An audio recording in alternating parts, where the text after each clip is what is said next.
All right, Scorpio, welcome to your weekly horoscope for March 15th to the 21st. My name is Athen. All right, so we have another interesting week yet again of March, which has been this whole Uranus-Pluto square activity. But now where it's been, the past couple weeks has been more extroverted, more energy driven, more about taking action and moving forward. This week is about reflection and integration. We've got the solar eclipse in Pisces on Friday. We've got the Uranus-Pluto square going exact on Monday and Tuesday. But because we've had Saturn going station retrograde, we had the Moon going into Pisces. We still have all this activity in Pisces, and Mercury's forming some aspects today, which is suggesting a pause and reflection.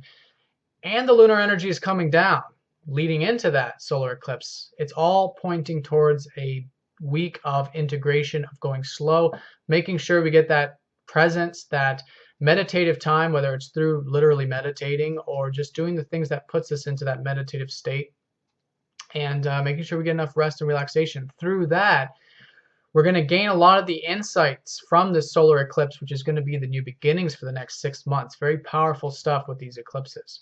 So it starts on Sunday and Monday when we have Mercury squaring up to Saturn.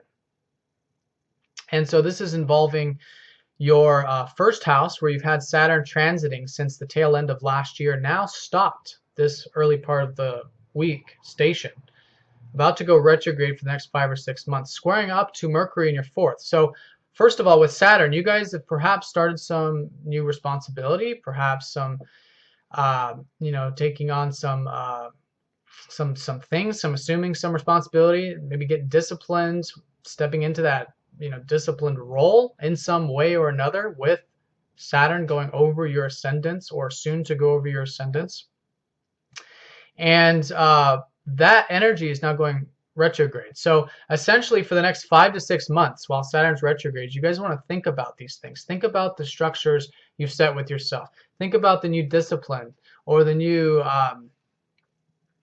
responsibilities that you're assuming.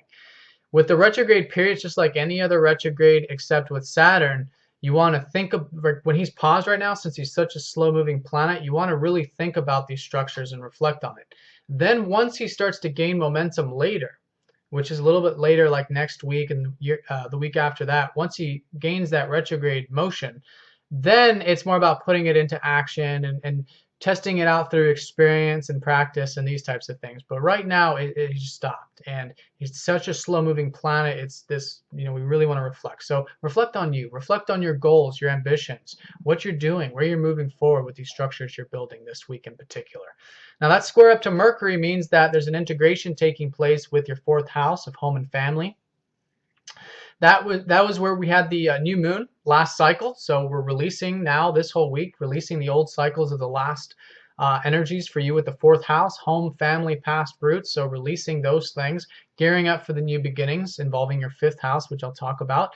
But in either case, you're thinking about these things still. You're still thinking about home, family, your past, your roots, perhaps communicating about it, relating within it, exchanging within it. So there's an integration here. And I feel like with this sort of pause of that first house, whatever it is for you, it's just working in tandem with these things that you're involved with on the home level. So if you are perhaps taking on more responsibility at work, it's finding that middle ground Monday and Tuesday, for instance, to spend time with home and family.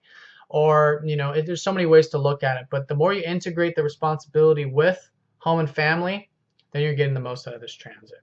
Monday and Tuesday, Uranus squares up to Pluto exact. Again, I've been talking about this a lot, but this is the last aspect of the past 3 years with these two very powerful planets.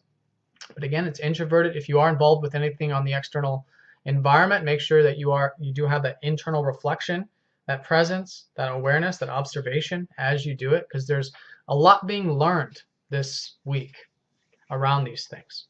And for you, it's your second house where Pluto's been transiting, and your fifth house where we've had a lot of activity. So like last week, maybe you guys started off in a new creative project, maybe a new business, maybe something that you've been really wanting to do that gives you excitement, passion, joy, and zest in life. And now it's turning that energy inward. So whatever that freedom is, you want to reflect on it. And whatever these changes are in your second house, which are changes to your sense of self-worth, changes to your values, changes to your finances or your resources, you want to reflect on these things. So it's an overall reflective time period, but specifically around those areas. Your first house, your second house, your fourth house, and your fifth house. The self, your self-values or finances, home, family, and your self-expression and joy in life. If you do that, you're going to get the most out of this. Now, the solar eclipse is taking place in that fifth house. So that's where the new beginnings are shaping up. It's very nice to have a solar eclipse in the fifth. But in Pisces, for you guys, as it always is, it's an intuitive thing. It's a process of going within, thinking about what life is really about to you, what really puts a smile on your face, what are you really passionate about, what excites you, what gives you that vital life force energy. Now, it's not like you're doing it, it's you reflecting on it. You're thinking about what it is that gives you that passion. So definitely on Friday, I highly recommend it. I recommend it all weekend rather, you know, especially Friday. But if you want to extend it, Saturday, Sunday as well, because the moon's going to be in Pisces the whole weekend. Reflect on those fifth house matters. And that's going to create the nice segue into the following week, into the following months, and for the next 6 months when we're going to have the next lunar eclipse in 6 months from now, which will be a solidification of a lot of these new beginnings that you are cultivating around this time. But this week isn't about acting. It's not about making decisions about it. It's just about thinking about it, maybe planting some seeds and being like the bamboo and just go with the wind. Okay. All right, Scorpio, have a fantastic week. Let me know if you guys have any questions, and I will talk to you next time. Take care.